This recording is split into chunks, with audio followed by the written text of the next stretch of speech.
আশুরা রোজার ফজিলত কি এবং এবছর আশুরা রোজা কবে রাখতে হবে? আশুরা রোজার ফজিলত সম্পর্কে আমরা সবাই কম বেশি জানি।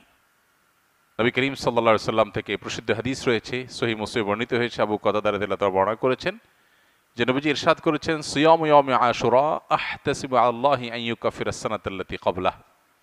আশুরার রোজার ব্যাপারে আল্লাহর প্রতি আমার ধারণা হলো যে এর মাধ্যমে এক বছর পূর্বের গুনাহ আল্লাহ তাআলা মাফ করে দিবেন।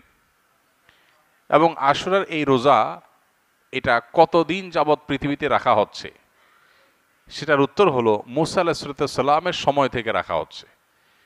তার মানে কয়েক হাজার বছর ধরে এই আশুরার রোজা পৃথিবীতে রাখা হয়। এমন একটা ইবাদত যেটার ধারাবাহিকতা হাজার হাজার বছর।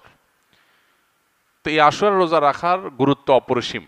সাহাবায়ে কেরাম নিজেরা তো রাখতেন, নিজেদের বাচ্চাদেরকে পর্যন্ত এই রোজা রাখতে উদ্বুদ্ধ করতেন, যারা রোজা রাখার মতো তাদেরকে, এবং সেই সাথে তাদেরকে খেলনা ইত্যাদি দিয়ে ভুলিয়ে রাখতেন। এটা ছিল নবী সাল্লাল্লাহু আলাইহি সাল্লামের সাহাবায়ে কেরামের সুন্নাহ। সেজন্য আশুরা রোজা আমরা রাখার চেষ্টা করব ইনশাআল্লাহ।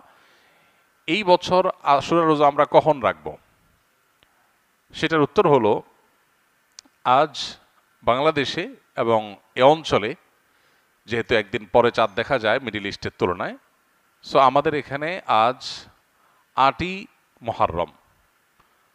৮ই মুহররম যেহেতু আজকে সন্ধ্যার পর, অর্থাৎ শুক্রবার সন্ধ্যার পরই ৯ই মুহররম শুরু হয়ে যাবে। আর আশুরা রোজার মধ্যে সবচেয়ে উত্তম হলো ৯ এবং ১০ই মুহররম রোজা রাখা।